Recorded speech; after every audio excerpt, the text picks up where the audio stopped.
En la conferencia de esta tarde, que la imparte Adam Jasienski, un joven especialista nacido en Polonia, que ha tenido la posibilidad y la fortuna de doctorarse en la Universidad de Harvard en 2016.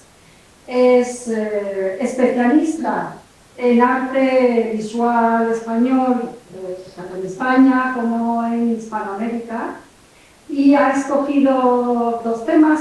Hemos estado hablando sobre ello antes, mientras el público, ¿no?, iba sentándose, y luego, si les parece, podemos abrir un coloquio, porque son especialmente interesantes, sobre el asco y sobre la imagen visual en la Inquisición, ¿no? Son temas especialmente, uno de ellos muy diferentes, el enfoque, y el otro necesario probablemente por encontrar una profundidad mayor en estos estudios que levante el velo que hay, ¿no?, de belleza oscura sobre ese pasado. Así que, bueno, la conferencia de hoy, bueno, él es profesor asociado en la Universidad Metodista del Sur de Dallas y trabaja de forma muy cercana, porque pertenecen al mismo grupo, ¿verdad?, con el museo, con el Meadows Museum de Dallas, que es, sin lugar a dudas, uno de los museos más importantes del mundo en colecciones españolas. Así que, sin más, bueno, bienvenido, le agradezco muchísimo que pueda compartir su tiempo y sus conocimientos con nosotros y su sabiduría, y además verán que tiene un dominio del español fabuloso. Muchísimas gracias. Perfecto, gracias. Buenas tardes, muchas gracias, Lourdes, por esta muy amable introducción, y en primer lugar me gustaría dar las gracias por la invitación de estar aquí con ustedes esta noche, por supuesto a la directora Lourdes Moreno, a Bárbara García también por la invitación, y del Museo Thyssen a Alberto Gil y a Els de Brau, que me ha ayudado con mi viaje, y también a Pablo González Tornel, ausente hoy pero que viene el miércoles a hablar con ustedes, el comisario de la exposición. Antes de empezar voy a hacer un poquito de autopromoción, porque la conferencia de esta noche, el tema del que voy a hablar lo investigo más detenidamente en mi libro que se acaba de publicar este año, y también, si tienen algún interés, lo estudio en un libro recién publicado, editado por un grupo de investigadores de Granada y de Sevilla, que aparece aquí en la pantalla, en las obras del barroco. Voy a leer, porque los gringos solemos leer, pero lo voy a hacer de una manera bastante, espero, teatral, para no decir dramática. No sé si se podría bajar un poquito la luz en la pantalla, porque sí. Ajá. Bueno, para no quedar en... Sí. Pero sí, yo creo que está bien. Pero no quiero que se duerma el público tampoco.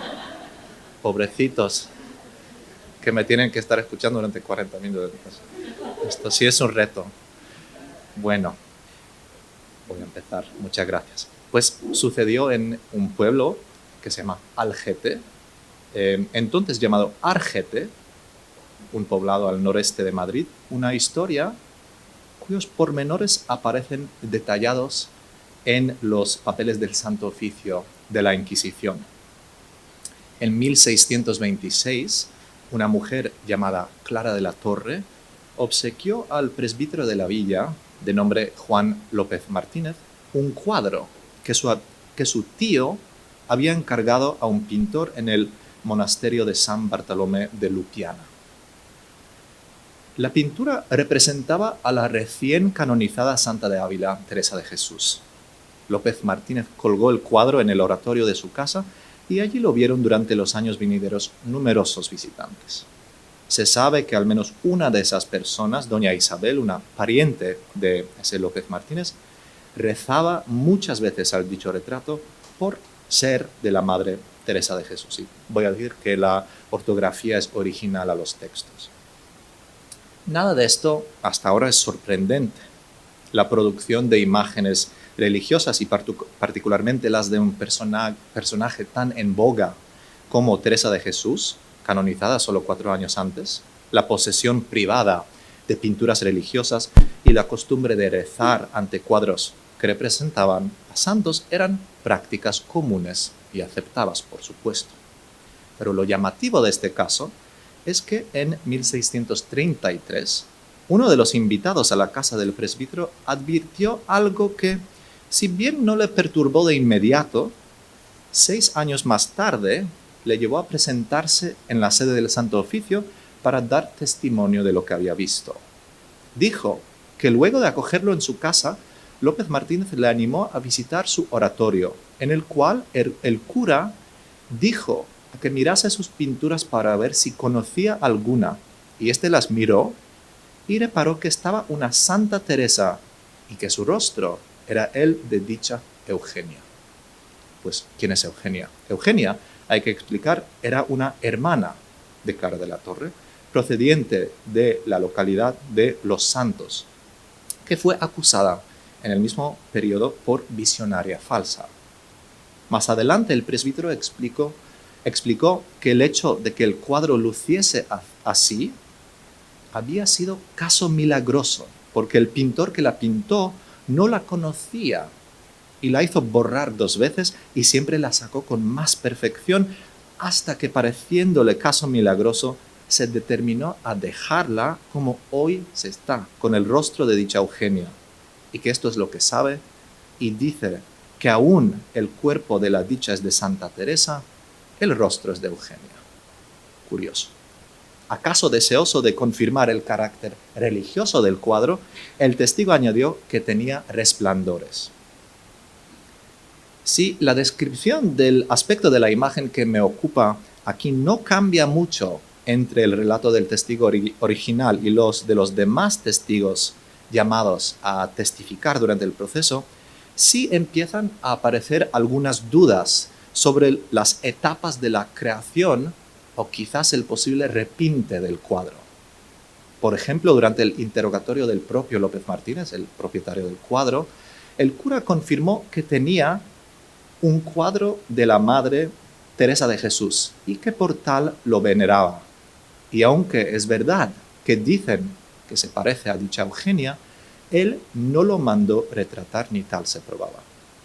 Es decir, López Martínez admitió abiertamente que poseía una imagen de Santa Teresa, no tenía por qué no hacerlo, y que la entendía como tal, que era Santa Teresa, rechazando la sugerencia de que había mandado repintar una pintura con los rasgos de una mujer secular que estaba aún viva.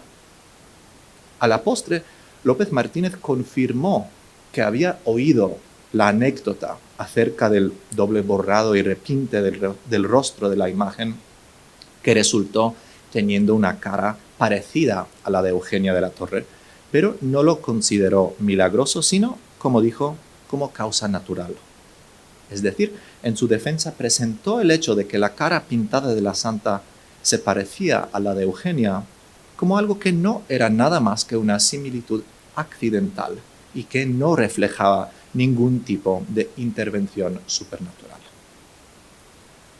El 19 de octubre de 1640, el año siguiente, los inquisidores de Toledo mandaron recoger el cuadro y en la sentencia final pronunciada en Madrid el 3 de octubre del año siguiente, repitieron el mandamiento que se recoja el retrato de Eugenia en figura de Santa Teresa.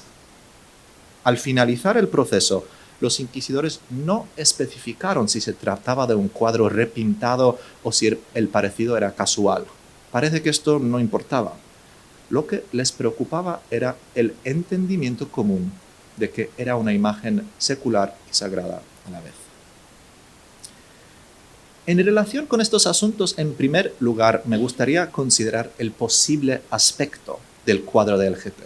Y aquí tengo que revelar que yo sepa, el cuadro no existe, o al menos quizás está en toda colección, pero no hay pista para encontrarlo. Para después destacar el culto popular que rodeaba a Eugenia y la forma en la que el cuadro desafiaba las prescripciones papales acerca de la inclusión de retratos seculares en contextos religiosos. Acuérdense de la mención de resplandores. A continuación, indagar la práctica del repinte que servía para transformar una imagen, especialmente un retrato, en un momento posterior a su creación original. Después quisiera reflexionar sobre el deseo de obtener y poseer retratos fidedignos de personas con fama de santidad. Y como último, lo conectaré con la popularidad del retrato a lo divino, que era un tipo de imagen relativamente común, incluso entre las élites eclesiásticas.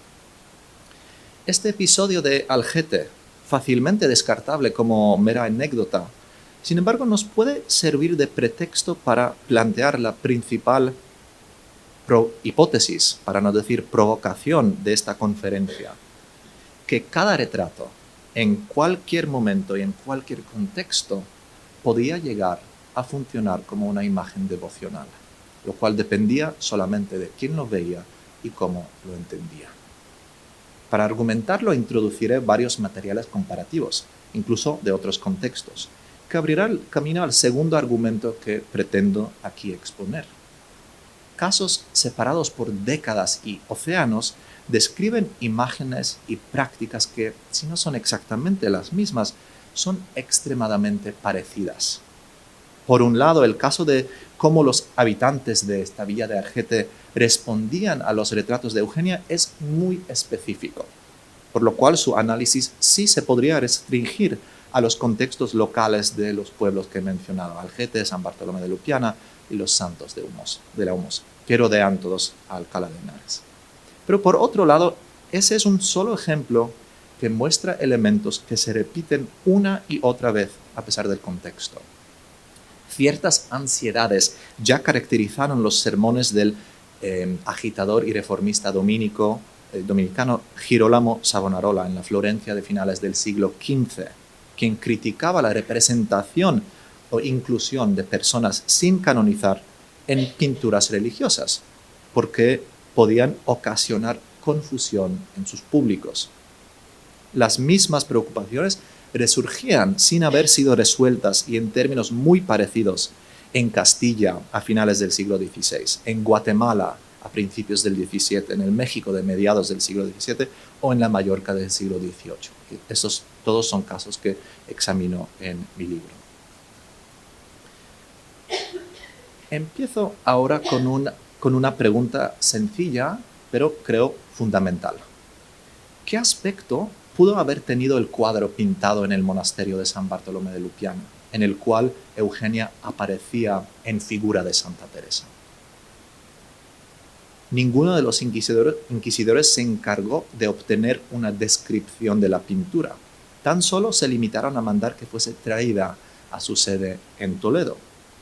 Las descripciones que sí aparecen en los papeles del proceso son escuetas.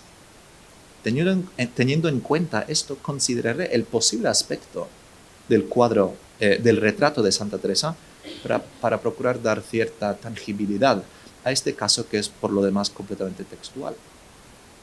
Entre las descripciones más fructíferas que se encuentran en los papeles del proceso, una del fiscal que revela que el cuadro de la mitad del cuerpo arriba es de la dicha Eugenia de la Torre y la otra mitad es de la Santa y Madre Teresa de Jesús.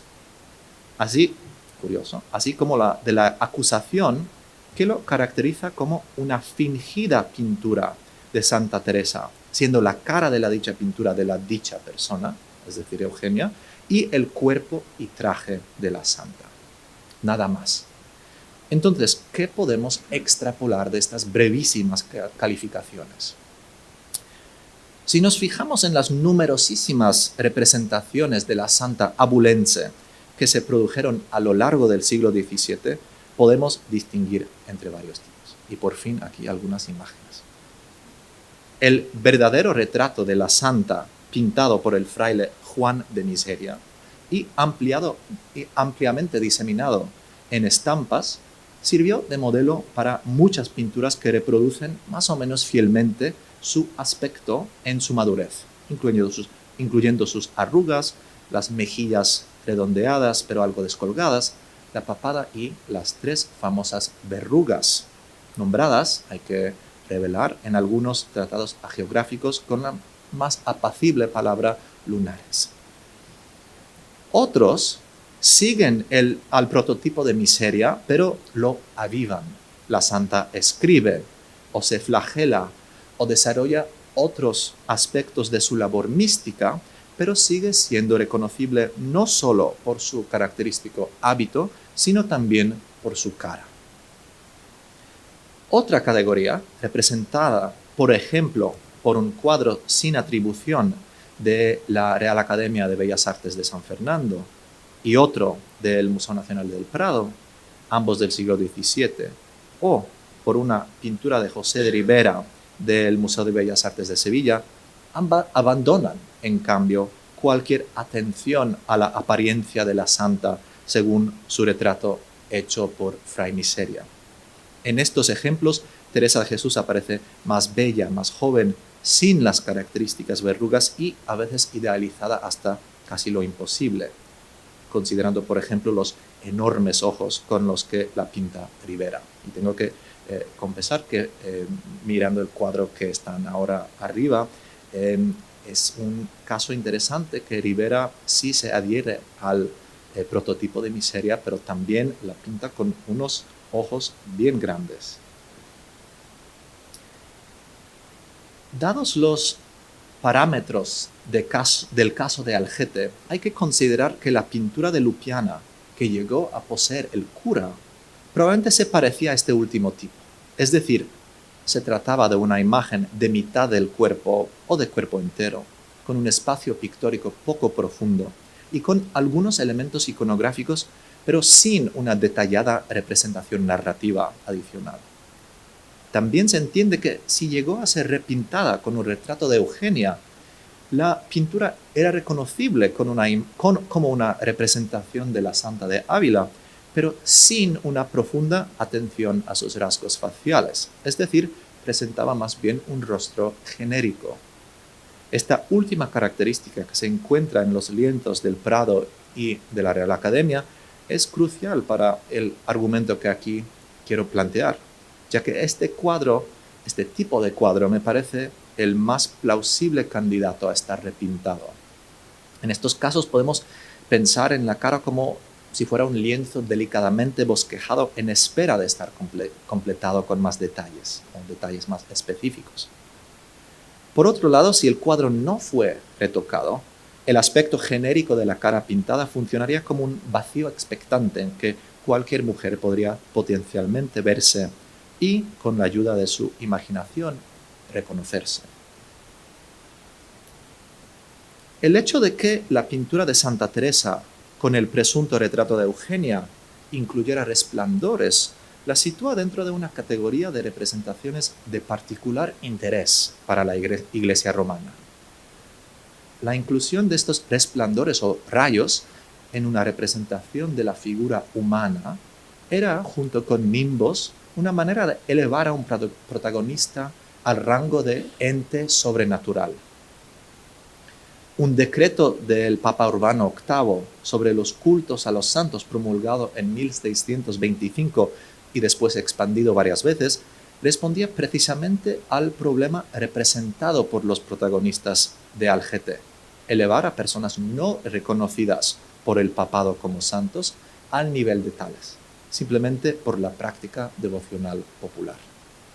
Las proscripciones de 1625 representaban el primer intento de introducir un conjunto de regulaciones universales que se podrían aplicar a cualquier contexto del mundo católico moderno. Una de estas nuevas medidas estrictas para controlar la producción de santos consistía en garantizar que la Iglesia romana fuera la única entidad con el derecho de otorgar tal estatus. Mucho de lo que observamos en Algete se relaciona precisamente con los esfuerzos de la Iglesia para controlar la santificación popular. En el caso de Eugenia, los inquisidores mostraron sus dudas sobre las presuntas visiones religiosas que había experimentado esa mujer.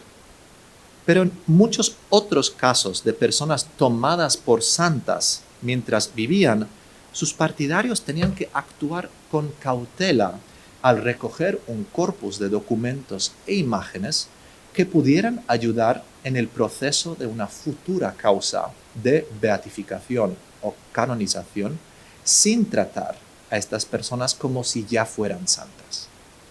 Aunque Eugenia nunca llegó a estar reconocida como una persona que pudiese ser santa, muchas otras, incluyendo a la misma Santa Teresa, fueron castigadas o al menos puestas bajo sospecha antes de ser reconocidas formalmente por la Iglesia. Como he subrayado, un desafío perenne era obtener un retrato fidedigno de una persona que potencialmente, en algún momento futuro, podría ser reconocida como santa, pero al mismo tiempo no permitir que su público llegase a tratarlo como si fuera ya una reconocida imagen devocional, una imagen aceptada. Hasta el momento de un potencial reconocimiento como beato o santo a través de un complejo procedimiento legal, esa imagen podía ser sola y simplemente un retrato en el sentido más restringido de la palabra, pues como un recordatorio del aspecto y a través del aspecto del carácter de la persona representada. El estatus de la imagen no era estable, podía cambiar, al igual que podía hacerlo el estatus de la persona representada por la imagen. ¿Qué quiero decir con esto? Considérense cualquiera de los retratos del arzobispo de Valencia, Juan de Ribera, pintados durante su vida por Juan de Sariñena. En uno de ellos, conservado en el Colegio de Corpus Christi, en el que se identifica la fecha y la edad del retratado, el arzobispo es fácilmente reconocible por sus rasgos faciales: los labios finos, la nariz pronunciada, las cejas rectas, la calvicie. Es un retrato de una persona específica, sin duda. Al mismo tiempo, el casi perfecto círculo del nimbo desmiente su identificación como un sencillo retrato secular, y más bien lo denota como la representación de un santo. Si la imagen no es cualquier retrato, sino un retrato sagrado, eso quiere decir que posee un estatus particular, requiriendo una respuesta muy particular de la gente que lo mira. El personaje representado en un tal cuadro, el santo, exige veneración en el grado de latría. Esta es la forma de reverenciar que según la doctrina católica corresponde a los santos. Pero una tal imagen hace más que requerir, también promete. Siendo santo, el retratado tiene más aptitudes que simplemente ser mirado, que recordar o enseñar. También puede recibir las oraciones y servir de intercesor. Pero la pintura de Sariñena no siempre lucía así. El nimbo fue añadido, con toda probabilidad, solamente después o de la beatificación de Ribera o de su canonización a finales del siglo XVIII. Lo que quiere decir que, en teoría, la misma imagen tuvo un estatus y un funcionamiento diferente durante los casi 200 años de su existencia anterior a la beatificación.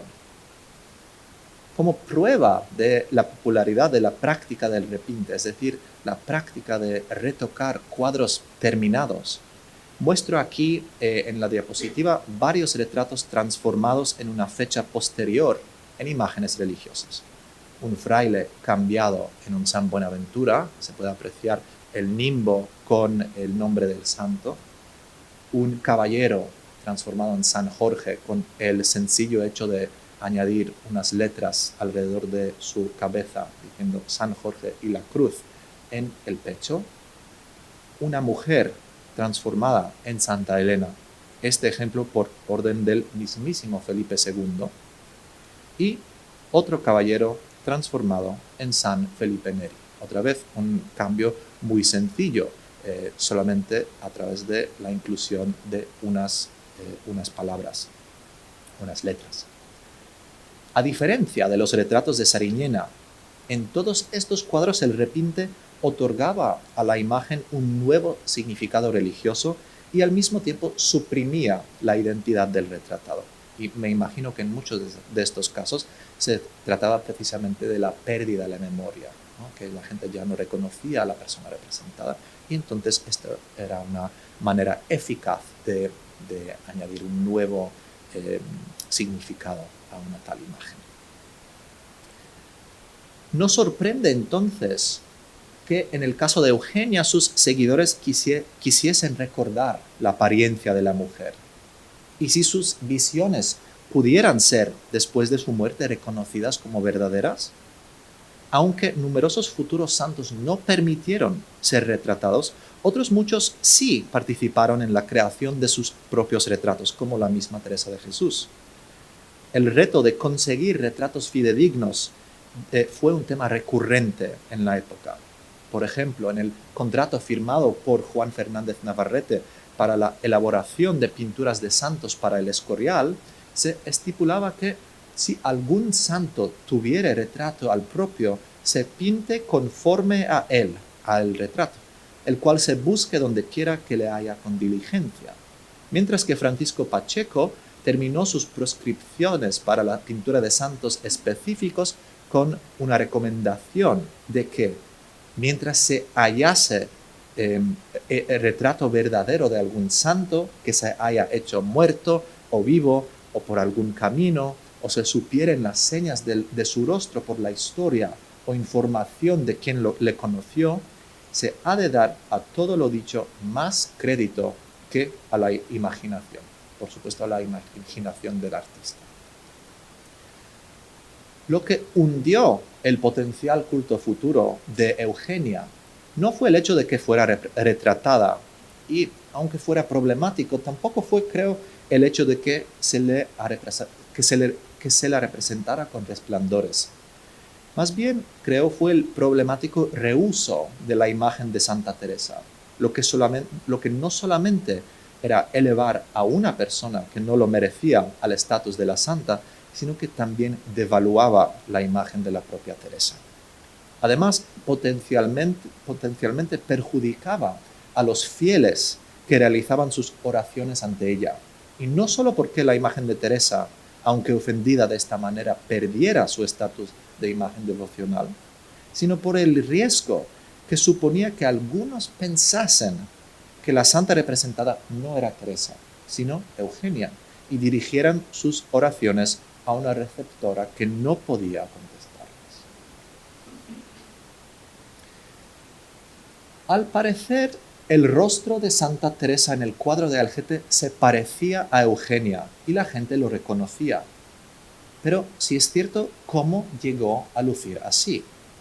La forma en que fue creado mereció un comentario en el proceso, ya que aparentemente el pintor de San Bartolomé de Lupiana que la pintó no la conocía. No obstante, cada vez que quiso terminar el cuadro de Santa Teresa, y repito esta cita, siempre la sacó a Eugenia con más perfección y la hizo borrar 2 veces hasta que,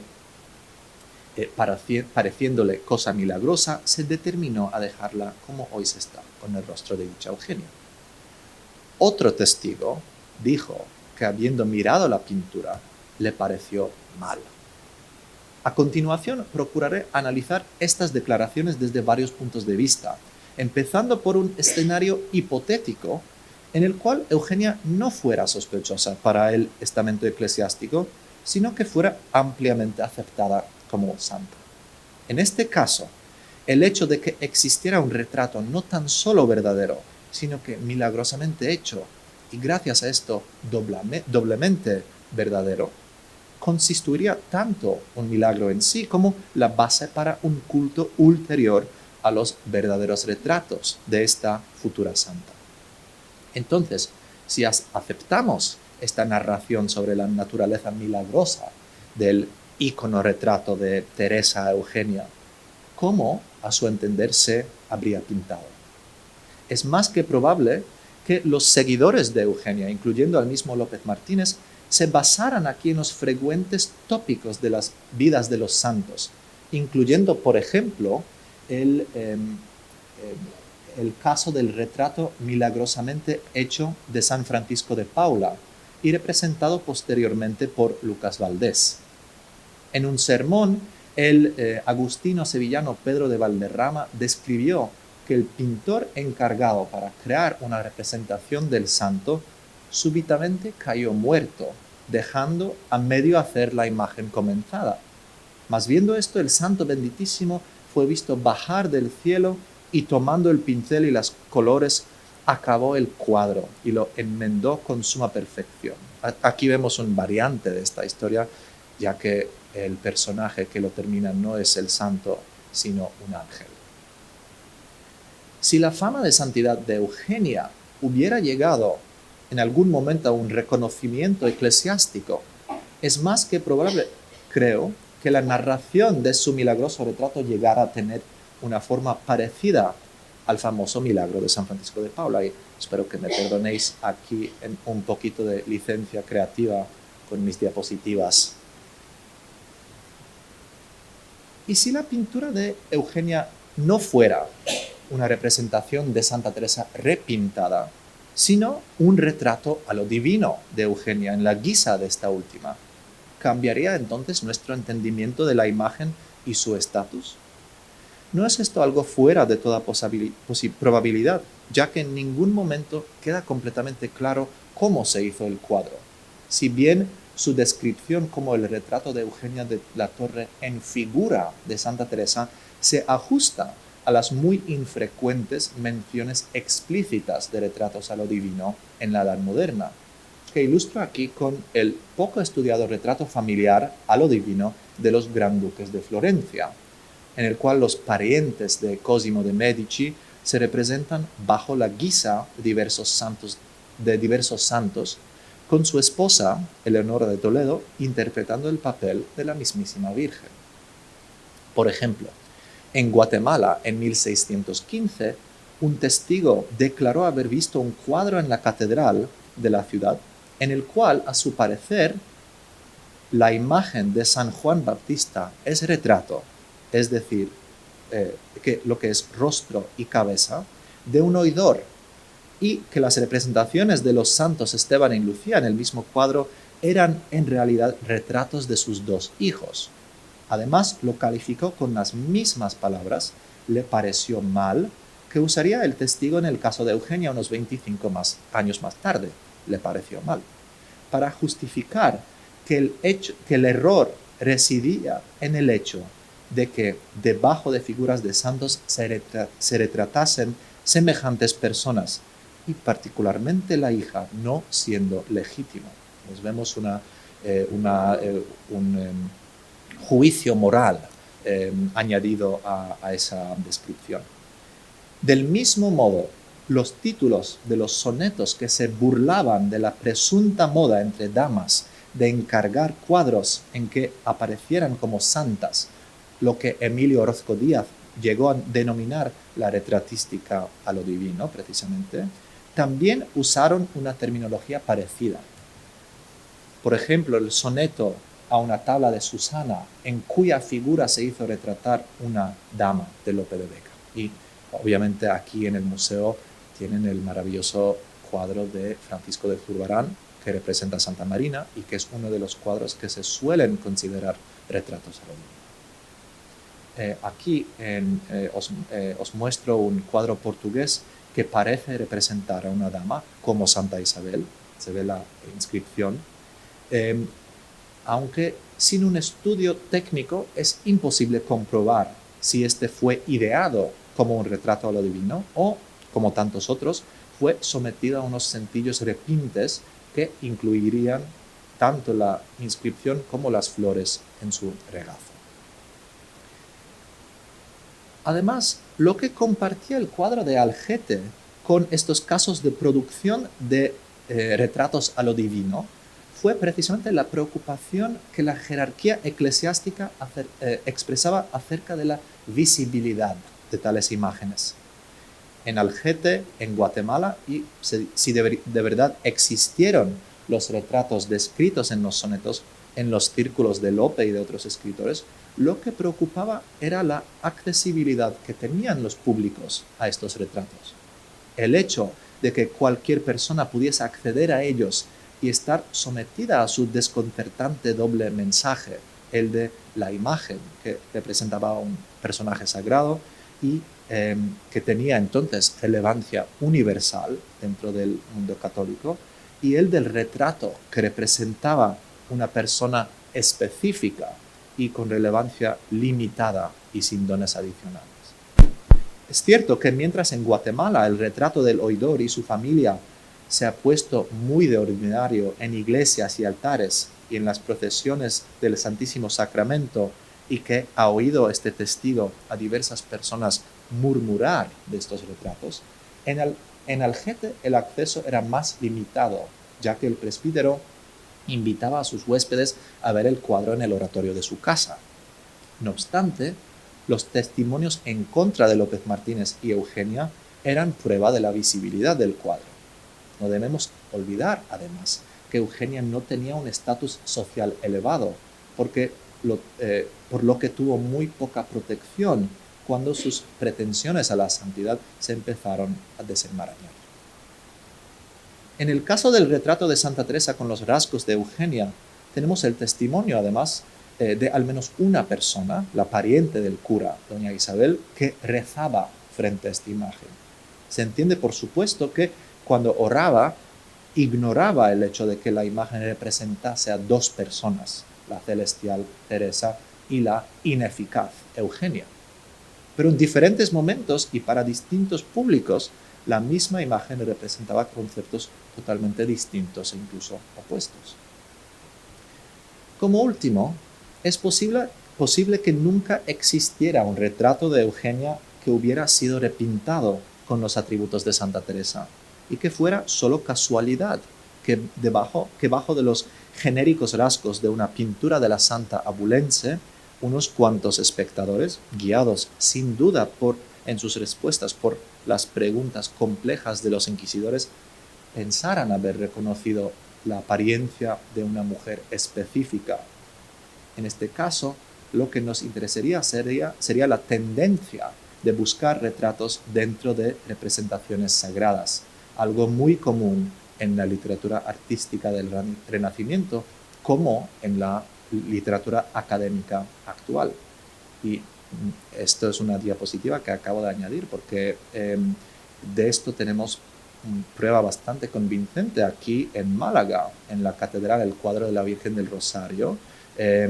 Parece ser tanto encargo de Fray Alonso de Santo Tomás como un quizás retrato divino del mismo en guisa de Santo Tomás de Aquino. Y yo creo que el parecido se ve bastante claramente, y me gustaría agradecer aquí al profesor de la Universidad de Málaga, Ignacio Mayorga Chamorro, por la muy agradable visita a la catedral hoy y esta información, por supuesto. Más específicamente, fue la falta de regularidad en las representaciones de Santa Teresa, cuyas imágenes solamente de vez en cuando representaban su parecido. A diferencia de lo que sucede con otros cultos modernos masculinos, Bernardino de Siena, Toribio de Mogrovejo, Ignacio de Loyola, Francisco de Borja, Francisco de Sales, Carlos Borromeo, Felipe Neri y tantos otros, los de mujeres santas, incluso las que tenían retratos fidedignos, mostraban una flexibilidad entre la verosimilitud y una genérica lindeza requerida quizás por las expectaciones acerca de su género. El proceso de Juan López Martínez concluyó el 3 de octubre de 1641. El reo fue sentenciado a 6 meses de reclusión, a pagar los gastos del proceso al Santo Oficio y, como último, a que se le quite el retrato que dice un testigo que tiene de Eugenia de la Torre en figura de santa. Curiosamente, hasta este momento parece que el cuadro nunca hubiera sido llevado a la sede del Santo Oficio y que los inquisidores no lo hubieran visto, aunque los testimonios hubieran dejado tantas preguntas abiertas acerca de su creación, aspecto y recepción. Es entonces cuando también perdemos el paradero de este cuadro, ya que no hay más pruebas de su existencia. Pero como he procurado sugerir, y aquí terminaré, el cuadro en sí es quizás de menos interés que el denso tejido de tipos de imágenes y de prácticas que lo rodean. Sirve así de pretexto para indagar la profundísima relación del retrato con la imagen religiosa en la Edad Moderna. Numerosos casos de esta relación fueron promovidos por la misma Iglesia Católica, que adoptó el potencial emocional de la imagen religiosa que era retrato, ya que retratos creaban una percepción de presencia, de veracidad, incluso de intimidad con la persona representada. Más adelante, la existencia de estos retratos sagrados ortodoxos sirvió, creo, de catalizador para los frecuentes casos de prácticas generalmente denominadas heréticas o heterodoxas. Entonces, repito, estos casos supuestamente heterodoxos o incorrectos se basaban casi siempre en el amplio registro de casos aceptados por la Iglesia y fundamentales dentro de la espiritualidad moderna. Basándose en el corpus de documentación, tanto como de imágenes supervivientes, que nos hablan de las prácticas populares que terminaban precisamente en este tipo de uso, lo que podríamos denominar prácticas populares, el repinte y casos como ese de Algete, de simplemente tratar a una representación de una persona como si fuera santa, sugiero que cada retrato estaba infundido con un potencial de transformarse en una imagen sagrada o devocional. Es justamente ese uso de la imagen que es fundamental aquí, ya que podía estar completamente opuesto a la intención con la cual habían sido ideadas las obras. Muchas gracias.